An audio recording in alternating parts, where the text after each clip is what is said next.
On today's Familiar Faces, I've decided to put a new twist on the short subject review. You see, when I usually do one of these familiar shorts, I look at something animated that's about 30 minutes or less. You know, something that doesn't really fit in with the whole character retrospective. But to shake things up, I'm going to widen the definition of short subject to mean a brief look at anything with a narrow scope. This could be a comic that's just a couple pages long, or maybe a brief flash game, or anything else that catches my attention, like today's show.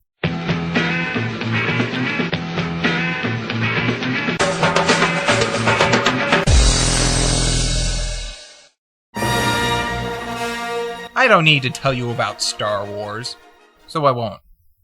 But I will emphasize that they love to make all sorts of disposable income-draining toys, trinkets, and gewgaws. And why wouldn't they? When you have exclusive merchandising rights to an insanely popular and iconic franchise, you're going to produce as much stuff as you possibly can.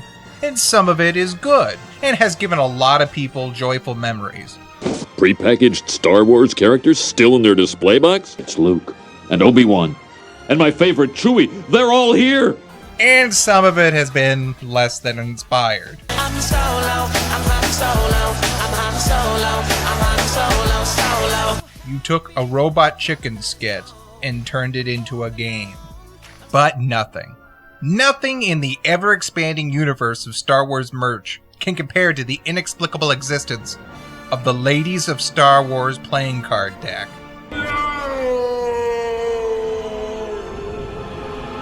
This is real. Official Star Wars merchandise. Okay, let me collect my thoughts. This is the product of two irrefutable truths colliding at once. If it exists, man has had an overwhelming desire to put an attractive woman on it. 5 seconds after they invented the wall, the first mural was painted. And the second, if it exists, they will eventually slap a Star Wars logo on it. But what makes this idea so weird is, and let's not kid ourselves, we all know why something like a pinup deck exists. Can somebody get me a sock? Okay, I mean, it's not like people haven't had fantasies about gold bikinis or tendrilled slave dancers. But this seems to be an unintended nod towards a certain demographic. Can somebody get me a sock? This is even odder considering that in recent history, Lucas defends that the movies were always meant to include a younger audience. Well, you see, these are for kids. See, I felt it was very important to reach out to the female fans of Star Wars, especially the younger ones, to empower them, to let them know that they can become doctors or lawyers or something like that. Well, did you have to make the palette on the cards bright pink? Usually when I think Star Wars, the colors that come to mind are black, yellow, red, or steel blue. Pink is a very powerful color. Did you know that it was once considered a boy's color? You see the power of myth. Yeah, but as much as I'm complaining, I really can't say I'm dreading this. So let's see who's our first hottie. Guess what? You are a G-MILF. These cards are like a double-edged sword. Yes, it includes all the ladies from the Star Wars movies, but on the downside, it includes all of the ladies from the Star Wars movies. You know, this is probably the only girly deck in history where the age range is anywhere between 80 and 14. No, seriously, it even says so on one of the cards. Why do I feel like I'm going to be arrested for having these? These two pictures are the reasons that the deck exists. The iconic gold bikini slave Leia, and the bare midriff Badunka Padme. That must be Bolaris jelly, cause Celestin Jam don't shake like that. And of course, Sai Snoodles. She's got legs that go on forever. Kinda like a root canal. And the rest are minor, or incidental characters from the movies. I swear there are characters that had about 3 seconds of screen time in New Hope. It's like that joke in the Gorgo episode of MST3K, when they're trying to make pinup calendars with characters from the movie, but then they realize that there aren't any women in the movie. Not a problem. We airbrush out any blemishes, clip her out, and we got Miss July. And 1/4 is made up of Princess Leia cards, and another 4th Padme. The suit of hearts are all shots of Leia, and the suit of diamonds are all Padme. Makes sense that they would feature the two lead females, but I guess at some point they ran out of promotional stills, so they had to fill the gaps in with a lot of close-up profile shots. And check out the rest of the deck. The clubs are all human characters, and all the alien cards are spades. Oh boy. So if Jar Jar were a girl, I don't know what's worse. The fact that I just found another connection between Star Wars and racism, or that Phantom Menace just became an entirely different movie in my head. And of course, there's lots of Jabba's slave girl dancers.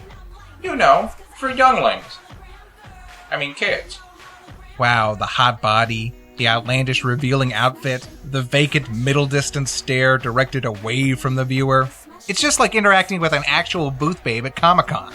Rule 63 Greedo shows us that there are merits to CG models and modern latexes. The Ace of Spades, or Death card, ironically features a Jedi Master that didn't die on screen, but rather she was killed by Darth Vader's brief apprentice, Star Killer. Star Killer. Hooray for the expanded universe. There is much you fail to see, Sith. After my brother fell on Hoth, I fulfilled the destiny that he could not. Now I am a Jedi.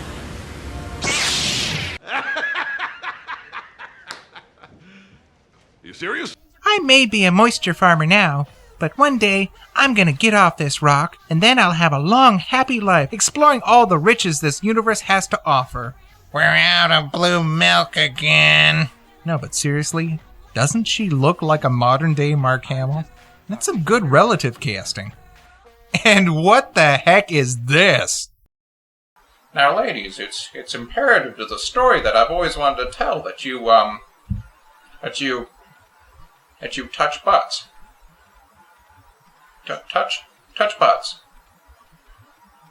Touch butts for daddy. Although it's another one of those strange ideas from Star Wars marketing, it's relatively harmless. And I'm sure some collectors wouldn't mind having this in their curio, just for giggles. But seriously, the one thing that really bothers me about this is the complete lack of the greatest female Star Wars character ever. That's right. There's no B. Arthur. The Empire has closed us down! Just one more round, friend, then homeward bound, friend. Don't forget me in your dreams.